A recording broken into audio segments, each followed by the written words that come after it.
حضرت ابو ہریرہ رضی اللہ تعالیٰ عنہ سے روایت ہے کہ نبی کریم صلی اللہ علیہ وآلہ وسلم نے فرمایا کہ 7 گناہ ایسے ہیں جو تباہ کر دیتے ہیں انسان کو۔ تو پوچھا گیا کہ یا رسول اللہ وہ کون سے 7 گناہ ہیں؟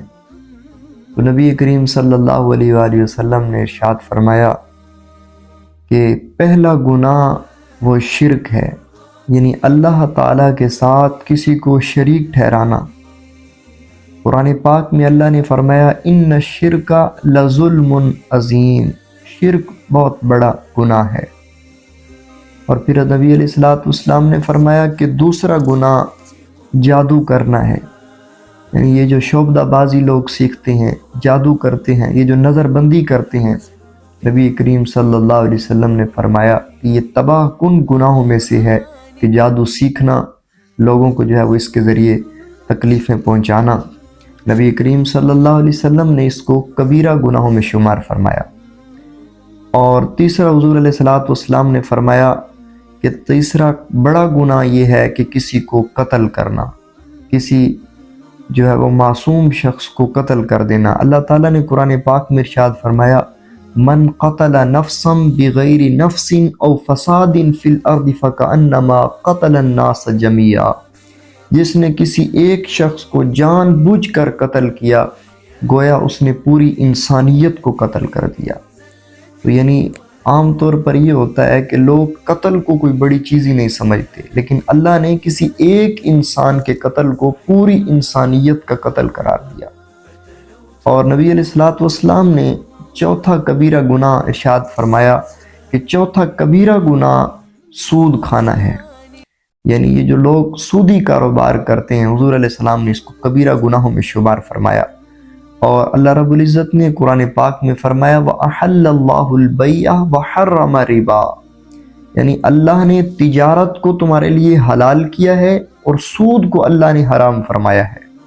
اور نبی علیہ السلام نے فرمایا کہ جو آدمی سود کا مال جمع کرتا ہے تو اس کا انجام ہی تنگ دستی ہے۔ یعنی اکثر آپ نے لوگوں کو دیکھا ہوگا، بظاہر تو جو لوگ سودی کاروبار کرتے ہیں وہ بڑے جو ہے وہ ٹھاٹ باٹ کے ساتھ زندگی گزار رہی ہیں، بڑی آمد و رفت ہے، پیسے کی ریل پیل ہوتی ہے، لیکن کچھ وقت ایسا بھی آتا ہے کہ سودی کاروبار کرنے والے بڑے تنگ دست ہو جاتے ہیں، دنیا میں بھی جو ہے وہ ان کی ذلت مقدر بن جاتی ہے، اور پھر قبر میں جو ہے وہ آخرت تو انہوں نے جو ہے وہ دنیا میں اپنی برباد کر ہی لی ہوتی ہے سودی کاروبار والوں نے۔ اور حضور علیہ السلام نے 5واں کبیرہ گناہ گنواتے ہوئے ارشاد فرمایا کہ 5واں کبیرہ گناہ یہ ہے کہ یتیموں کا مال کھانا۔ اللہ رب العزت نے قرآن میں بھی فرمایا کہ ان الذین یأکلون اموال الیتامی ظلما انما یأکلون فی بطونہم نارا، جو شخص یتیم کا مال ظلم کے ساتھ کھاتے ہیں وہ اپنے پیٹ میں آگ بھرتے ہیں۔ تو حضور علیہ السلام نے بھی جو ہے وہ اس بارے میں ارشاد فرمایا کہ یتیموں کے ساتھ ہمدردی کرو، یتیموں کے ساتھ حسن سلوک کرو، اور حضور نے تو مثالیں قائم فرما دی یتیموں کے ساتھ محبت پیار فرما کے۔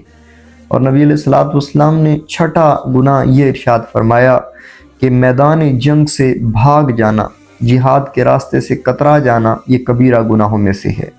فوج کا کام ہی جو ہے وہ لڑنا ہوتا ہے، دشمن سے لڑتے ہوئے بھاگ جانا یہ کبیرہ گناہ ہے۔